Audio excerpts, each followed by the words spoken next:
2, perkenalkan nama saya Tias Distiana, saya Deswita, saya Nurul Nalisa, saya Lutfi Aulia, saya Denny Ramdhani, saya Muhammad Praja. Di sini kami akan menjelaskan 10 konsep geografi. Yuk kita simak. Konsep keterjangkauan. Konsep keterjangkauan adalah kemudahan untuk mencapai suatu objek. Mudah dijangkau artinya aksesibilitas tinggi, sedangkan sulit dijangkau artinya aksesibilitas rendah. Contohnya, suatu wilayah hanya dapat dijangkau menggunakan transportasi laut. Konsep keterkaitan ruang. Konsep keterkaitan ruang adalah menunjukkan hubungan antara keterkaitan yang tersebar antara satu fenomena dengan fenomena yang lainnya. Contohnya, kerusakan pada hutan di wilayah pegunungan menyebabkan bencana tanah longsor di wilayah kaki pegunungan. Konsep pola. Konsep pola menjelaskan tentang pola-pola dan fenomena kehidupan yang tersebar di lingkungan sekitar. Juga untuk memanfaatkan sesuatu agar bisa bermanfaat. Contohnya seperti siklus sungai yang mengikuti struktur geologi dan lapisan batuan. Konsep aglomerasi. Konsep ini mengacu pada kondisi persebaran dan pengelompokan suatu wilayah yang relatif memusat dan saling menguntungkan. Contohnya, kegiatan industri yang terus berkembang akan menjadi pusat industri dan kawasan industri. Konsep nilai guna. Nilai guna menjelaskan tentang apa yang diberikan suatu wilayah kepada suatu makhluk.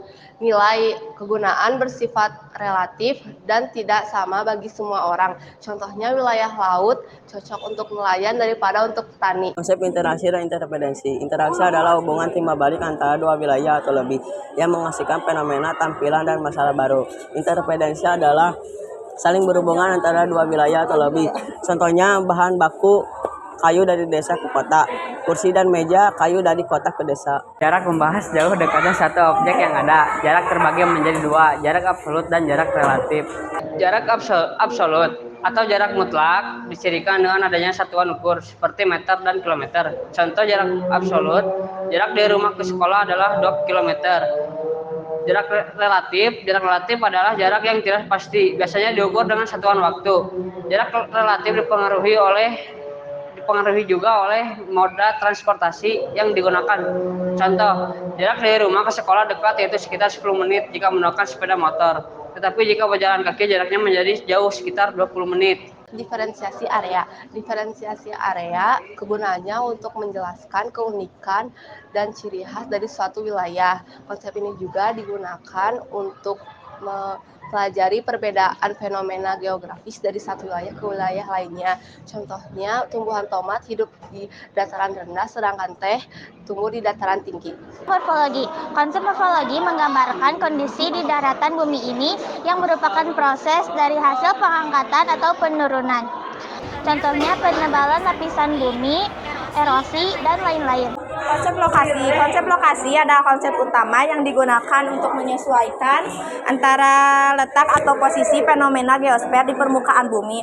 Konsep lokasi dibagi menjadi dua, yaitu lokasi absolut dan lokasi relatif. Lokasi relatif. Lokasi relatif adalah letak atau lokasi yang dilihat dari daerah lain di sekitarnya.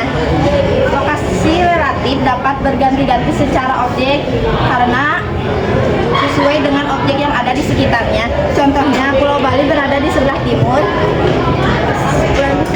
Pulau Jawa berada di sebelah selatan, dan Pulau Kalimantan. Lokasi absolut. Lokasi absolut adalah letak atau posisi yang dilihat dari garis lintang dan garis bujur. Sifatnya tetap tidak jauh berbeda karena berpedoman pada garis lintang dan garis bujur bumi. Sekian video penjelasan dari kami. Wassalamualaikum warahmatullahi wabarakatuh.